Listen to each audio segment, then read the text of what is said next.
بیا هم ښه راغلاست لیدونکو خپرونه ګورئ په ژوندۍ بڼه باندې لنډې شاندمې ته تللي وو او دا د تاسو خپرونه اوس په ژوندۍ بڼه باندې د تلویزیون نه ګورئ. قدرمنو لیدونکو په نننۍ خپرونه کې قدرمن مولوي صاحب محمد عارف صاحبزاده صاحب راسره په نننۍ خپرونه کې دی. خپل درون او قدرمن مېلمه ته په ښه راغلاست یو. مولوي صاحب ستړي مه شئ، په خیر راغلئ خپرونې ته. الله دې وکړي چې د اختر شپې ورځې هم په سوکالۍ سره تېرې شوي وي او نن ورځ مو په خوشحالۍ سره پیل کړي وي. هر کله راشئ کور آباد، خوشحاله اوسئ. خوشحاله اوسئ لیکو صاحب. امیدواره یو چې تاسو هم دا د اختر شپې ورځې په خوشحالۍ او په سوکالۍ سره تېرې کړي وي. نحمده ونصلي على رسوله الكريم، اما بعد، فاعوذ بالله من الشيطان الرجيم، بسم الله الرحمن الرحيم. الله لا اله الا هو الحي القيوم لا تأخذه سنة ولا نوم، صدق الله العظيم. الیکو صاحب، تاسو ته تخنیکی همکارانو ته د سهار ژوندون د خپرونې ټولو مینوالو ته لیدونکو کتونکو ته السلام علیکم ورحمت الله. امید کوم چې ټول لیدونکي او کتونکي مینوال بم د شپې ورځې د اختر په خوشحالۍ سره او په سوکالۍ سره او په نیکبختۍ او خوشبختۍ سره تیرې کړې وي. الیکو صاحب، د اختر شپې ورځې وي ډېرې برکتي شپې ورځې وي. زمونږ زیات هیوادوال په چکرونو په میلو ځایونو ته بتللي وو. کله کله ځینې خواشینونکي خبرونه سړی اوري چې د ترافیکي حوادثو د وجې نه ځینې زمونږ وطندارانو ته هیوادوالو ته تکلیف او ضررونه رسیدلی دي. الله دې ټول روغ جوړ کړي او خدای پاک دې موږ او تاسو ټول له دغسې ناګواره حوادثو نه په خپل حفظ و امان کې وساتي. امین.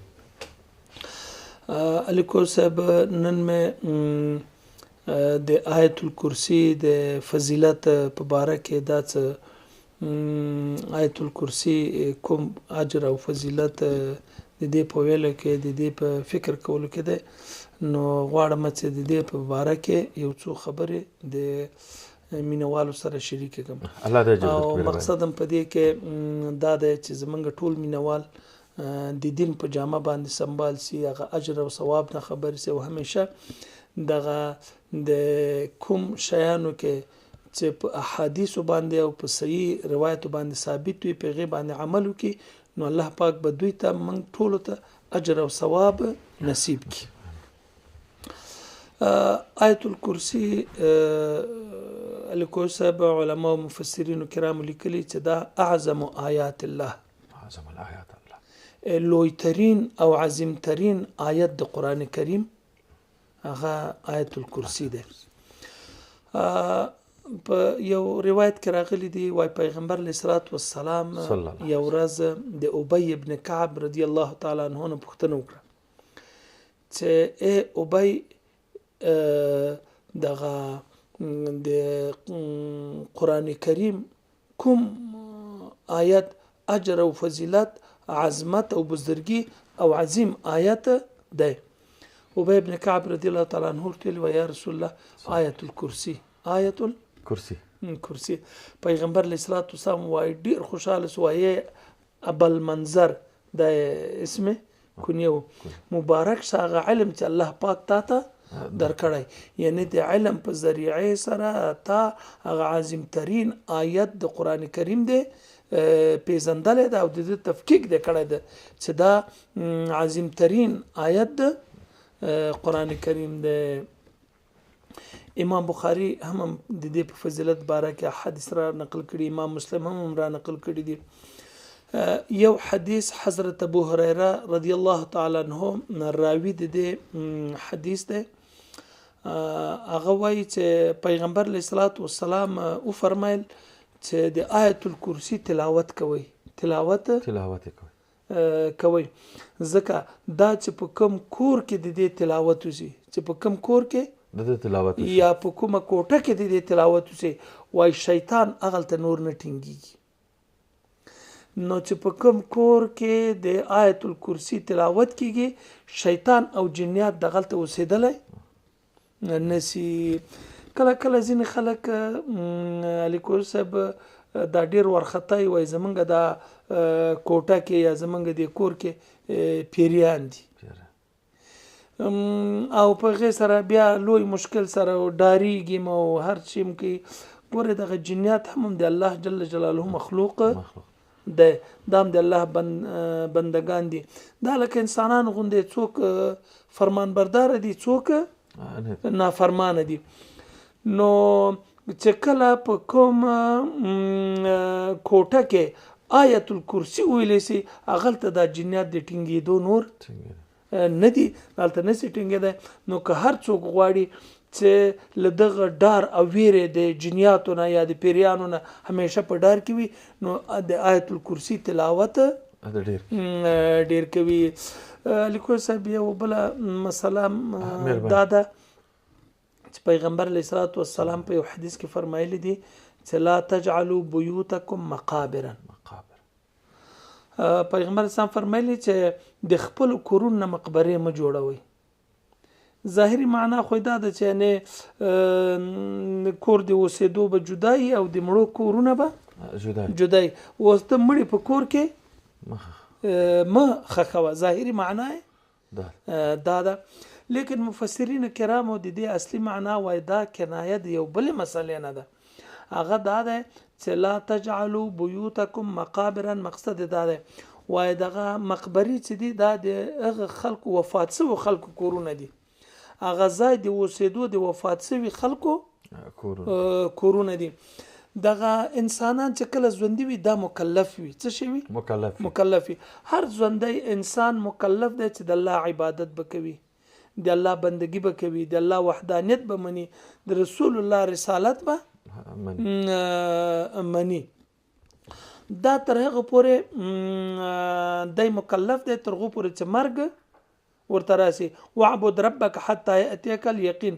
الله جل جلاله پیغمبر علیه الصلاة والسلام ته امر کړی چې ای پیغمبره تر هغه پورې به د الله عبادت کوي چې تر هغه ته مرګ راسي. نو تر مرګ پورې انسان مکلف دی.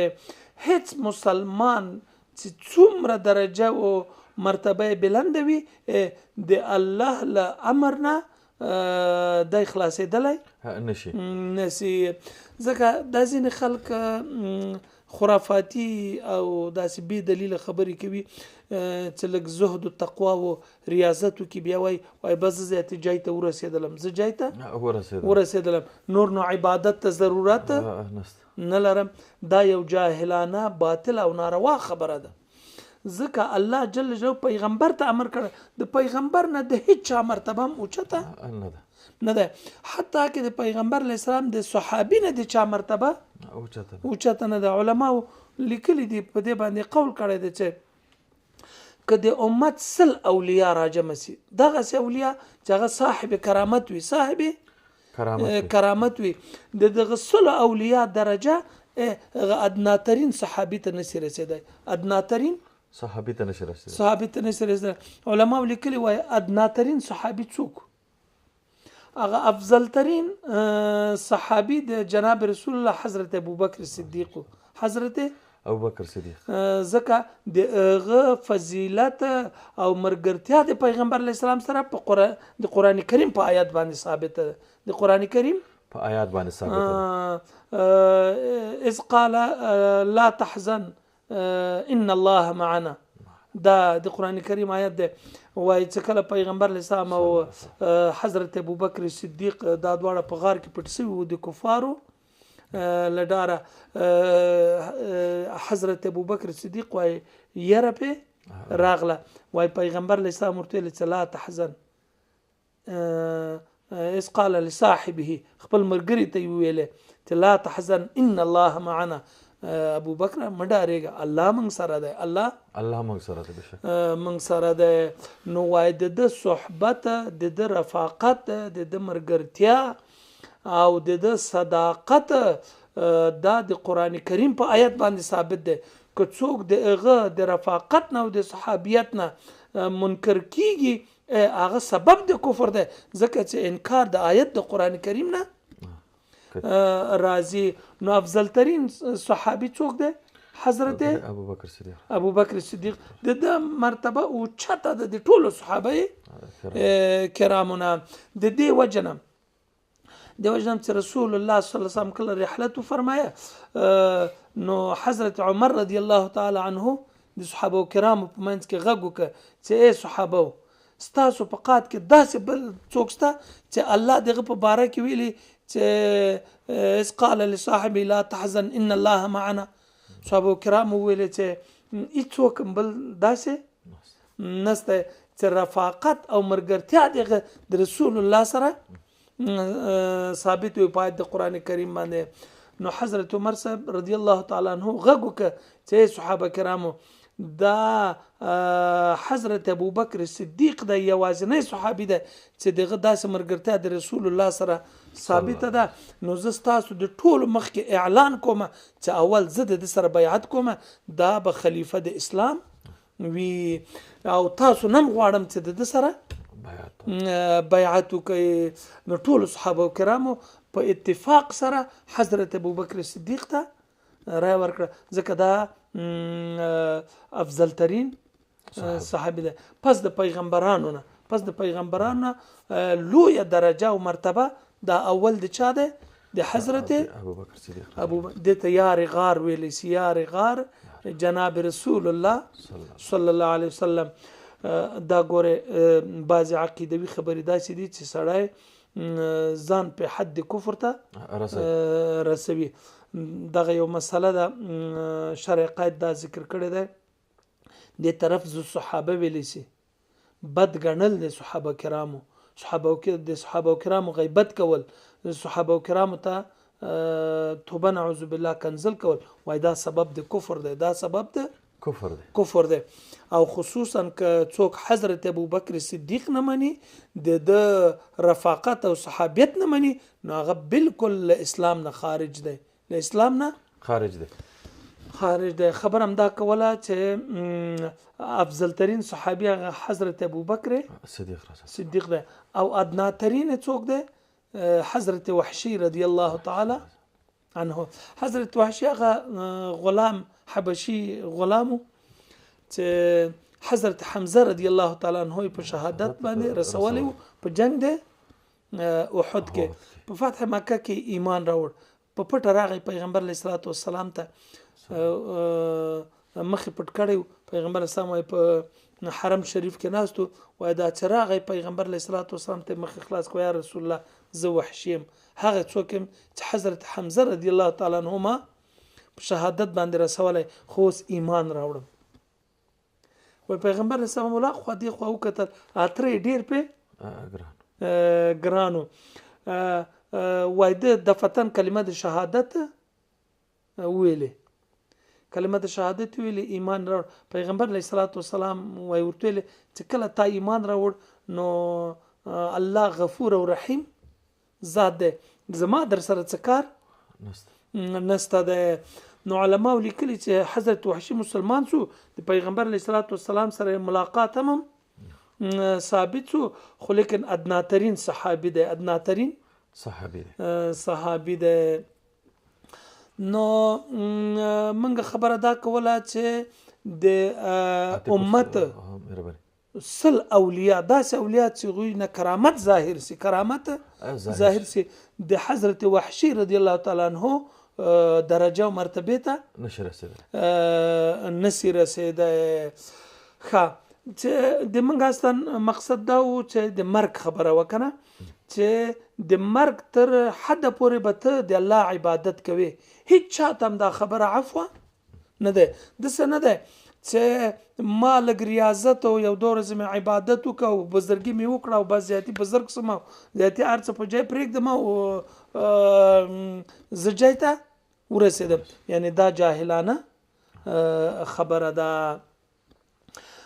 خبر هم دا کوله چې د ادیره لا تجعلوا بيوتكم مقابرا یو معنا علماء دا کړی د چې پیغمبر علیه الصلاۃ والسلام فرمایلی دي چې د خپل کورونو نه مقبره ما جوړوي مقبره هغه وای دا معنا چې دغه اموات دغه کوم مړي چې دي دا په مقبره کې دفن دي دغه انسان تر مرګ پورې مکلف دی پس له مرګ دی مکلف نه دی.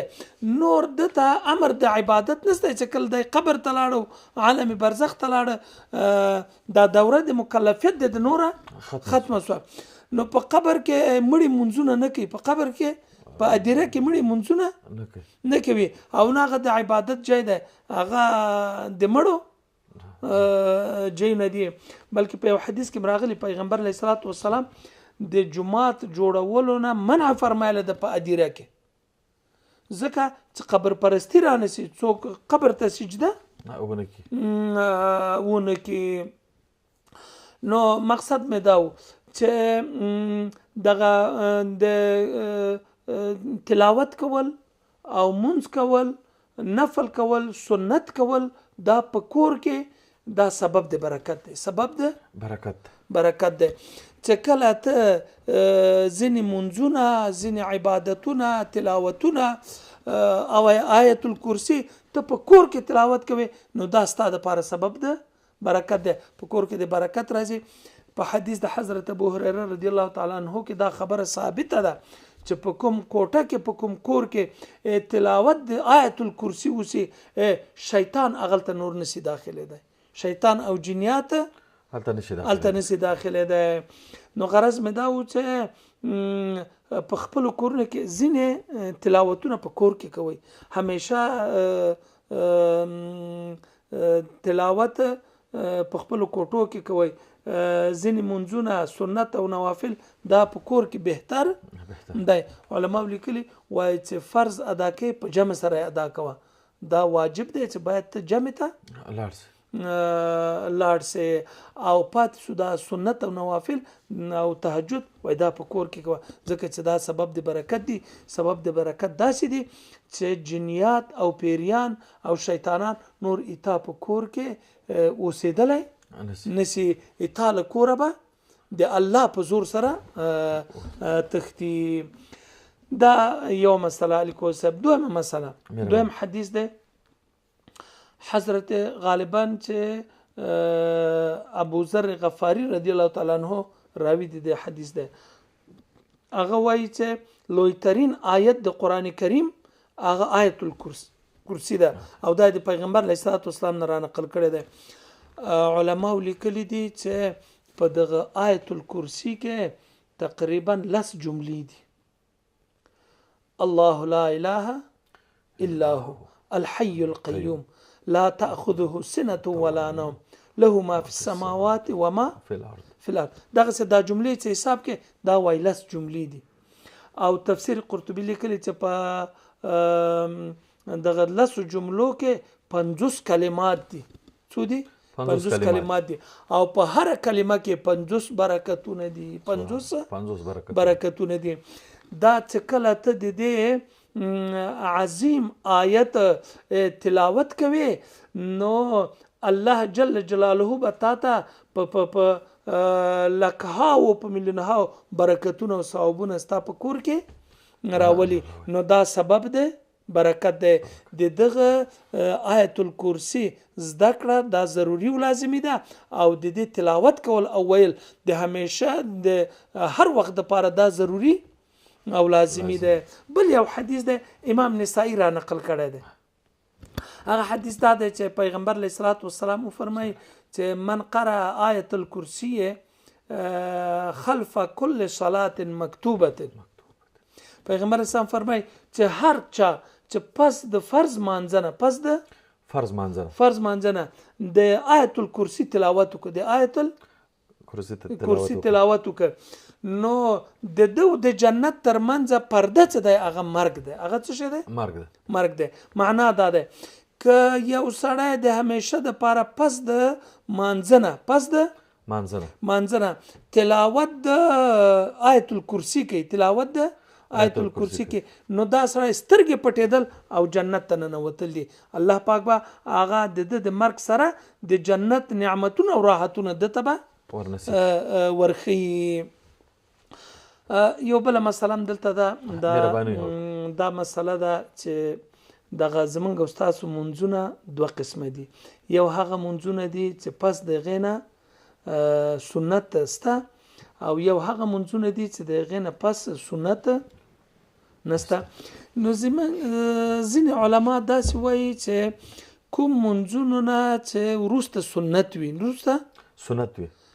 سنت وي نو دا ذکر اذکار او دا تلاوتونه بیا پس د سنتو نه کوي صحیح شو او د فرض او د سنتو ترمنځ ډیره اوږده چې ځنډه مکوي نو هغه منځونه چې پس دغه نه سنت دی لکه د ماسپښین منځ نه پس سنت ستا د ماښام منځ نه پس سنت ستا د ماسخوتن د منځ نه پس سنت ستا نو ځینې علما وایي چې بیا پس د سنتو نه دا ذکر اذکار او دا تلاوتونه او دعاګانې کوي او ځینې علما وایي چې نه پروا نه کوي پس د فرضونه هم کوي چې پس د سنتونه هم کوي چې ځکه یو شی چې کله جایز وي چې ته په یو وخت کې کولی شي هغه شی په بل وخت کې ناجایز کېدای نشي نو پس د مازدیګر نه سنت نشته پس د مازدیګر نه پس د مانځه د سبا د فرضونه سنت نشته نو چې ته کله په فرضونه پس کولی شي په دې دوه وختو کې د نور وختونو کې کولی شي زما په خپل فکر باندې دغه شیان مستحب دي په مستحبات باندې سر ماتول ضروری او لازمی نه دي د الله ذکر کوي د الله قرآن کریم تلاوت کوي آیت الکرسی وایي که پس د فرضونه که پس د سنتونه خیر په دې باندې به سره نه خوګو خدا کچېره په حدیث باندې عمل وسی کوم شیان چې بعد په غي کې ذکر دی چې بعد صلات المکتوبه پس د فرض مانځنه که په سنت باندې ظاهرا عمل وسی دا بهتره خبره ده چې نقصان په دې کې نسته ده او مقصد ویل د آیت الکرسی دی اصل مقصد دا چې باید موږ آیت الکرسی وایو نو مطلب مې دا ده چې آیت الکرسی پس د فرض نه وای یا پس د سنت نه وای دواړه جایز دي الله به په دواړو تاته ثواب درکوي او که پس د فرض نه وای که پس د سنت نه مقصد وی وایا چې مستحق د اجر او د ثواب وګرځيږي ګوره وای کوم سړی چې 15 وخته پس د مانځنه آیت الکرسی وای نو د جنت ترمنځ پرده څه ده هغه مرګ دا معنا دغه الله جل جلاله درې عالم پیدا کړی څو عالم پیدا یو عالم دنیا ده بل عالم برزخ ده بل عالم الاخرت ده دغه دنیا چې ده دا دارالعمل ده عمل ده په دغه کې انسان مکلف ده په دغه وخت کې به عمل کوي ته به د الله دین منې ته به د الله عبادت کوي د الله سره به شریک نه مقرروي بیا پس لدینه چې د دنیا ختم شي په تا باندې یعنی په یو انسان باندې چې کله د وفات شي نو اجر او ثواب به زیاتیال ته شروع کیږي او قبرم څه ده دا دار الجزاء نه ده په دغه وخت کې انسان وای معطل وي خو لیکن اثرات د جنتی توب او اثرات د دوزخی توب په د باندې په قبر کې می اصل د جزاء او د معاملاتو هغه د آخرت یعنی د قیامت ورځ ده دا خبره او جنتونو ته تګونه او دا مزي او شیان دا بیا د قیامت ورځ نه بعد وي چې عالم الاخرت ویل شي ځینې بندگانو د الله جل جلاله باندې کوم یو جنتی وي چې کله دا مرګ پر راشي بس هغه خوشبویانه او راحتونه او مزید جنت د حس کولای شي حس کولای شي اگر که بیا جنت ته داخليدل او نه داخليدل د قیامت ورځ نه بعد دی نو خبره ده علماء لیکلي دي علامه سیوطي صاحب لیکلي په شرح صدور کې چې دا مرګ څه دی وای عدم محض نه دی عدم محض دا معنی چې یو سړي باندې مرګ راغی او دای ذاتی بس بالکل لبینه لاړ اصل معامله خو پس د قبر نه شروع ده پس د مرګ نه شروع کی دا ټول عمر یو سړی عبادت وکي طاعتونه او بندگی وکي نو هغه د خوشحالي وخت دی، هغه وخت د ثمرې او د فایدې وي.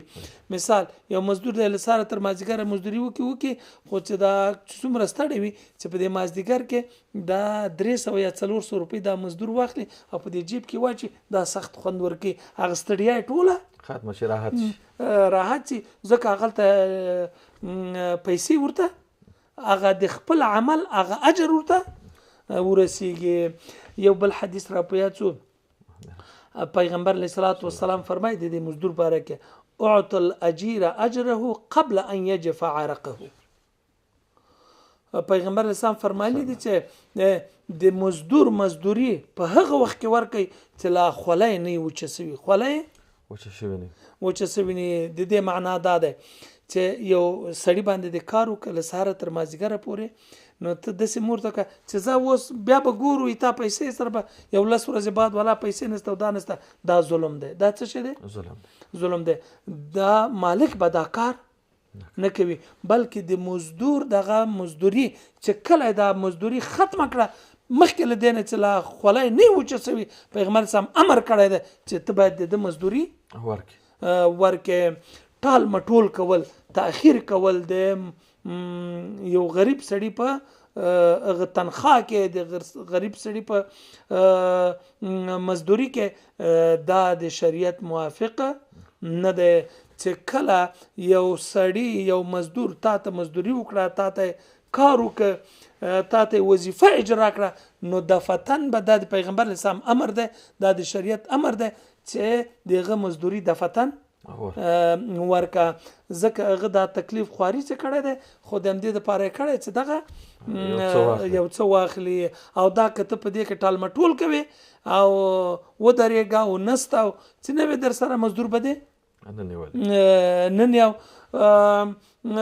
بله ورځ به یې درکړم او ودرېږه او دا خبرې به د مزدور سره نه. دا د رسول الله فرمان دی، دا زما څه د خېټې خبرې نه دي.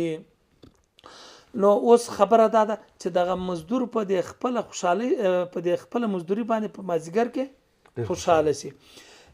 انسانان چې کله په دنیا کې زندگی کوي دغلته به عمل کوي. څه شی به کوي؟ عمل به کوي هم دغلته. او د دې اجر او مزدوري چې ورکول کیږي دغه د مرګ ورځ پس د مرګ ورځ دا لکه د مازدیګر غوندې دی. څه شی ده؟ مازدیګر غوندې ده. پس له غیره به دته اجر او ثواب ملاویږي. یعنی چې کله یو سړی وفات شو اصل زندگی د غلطه شروع ده زیاتی زندگی په دې معنی چې غلطه به ته د خپل عمل اجر او ثواب پیدا کوي او وینه به.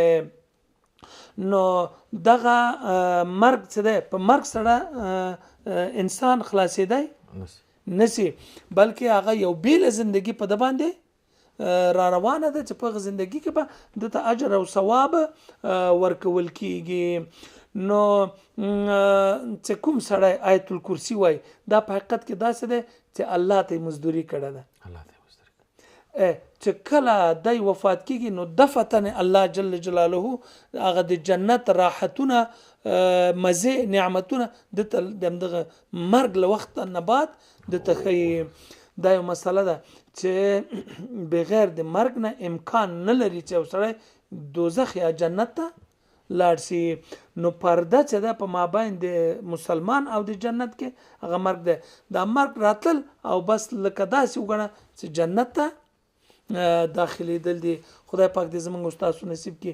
آیت الکرسی چې دومره ډېر په تلاوت کې دي څه ډېر تکلیف نسته ده. لس جملېګه کې دي.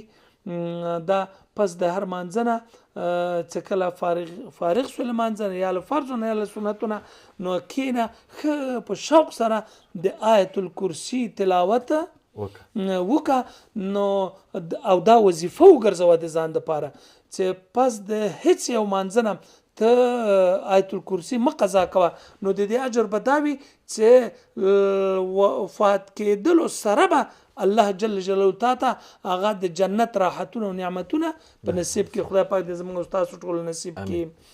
بل حدیث کې راغلی دی پیغمبر علیه الصلاۃ والسلام فرمایلی دی چې په کوم کور کې ماسختن تلاوت سی آیت الکرسی الله جل جلاله وای ملائکه د دغه کور د کور د حفاظت لپاره را لیږي.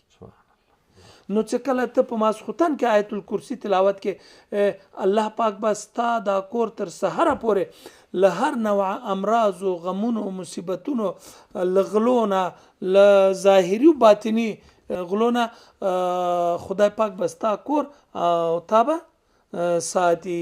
د بل اجر او ثواب او بل خبره د آیت الکرسی په باره کې دا راغلی دی، ځینې روایت کې راغلی دی وایي چې کوم سړی سحر کې د آیت الکرسی تلاوت وکړي چې که وایي مرګ مقرر مې ورته الله پاک به د آیت الکرسی په برکت سره تر ماښامه دی به مړ کېږي هم نه.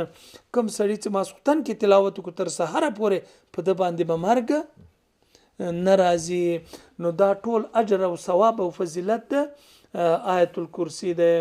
علماء لیکلي دي چې دا یوازینی آیت ده چې 18 کرته د الله نوم پکې ذکر شوی دی، یا په اسم ظاهر سره یا په اسم ضمیر سره، او 15 د الله نومونه په دې کې ذکر دي: الله، الحي، القيوم، العلي، العظيم. علماء لیکلي چې په دې کې رد په تمام انواع د شرک باندې، رد شرک فی الالوهیت، الله لا اله الا هو، رد شرک فی العلم، غم په دغه آیت الکرسی کې ده، رد شرک فی التصرف دا هم په دغه آیت الکرسی کې بیان شوی ده. نو علماء لیکلي چې وازنی آیت د قرآن کریم چې ډیر مکمل او کامل ده په بیان د وحدانیت د الله جل جلاله کې هغه آیت الکرسی ده.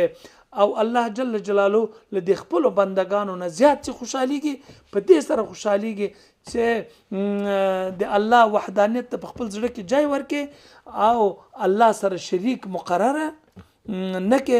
نو دغه بندنه الله جل جلاله ډیر خوشحاليږي او دا آیت الکرسی چې تلاوت کې په دا یو مکمل آیت دی په بیان د وحدانیت د الله جل جلاله کې.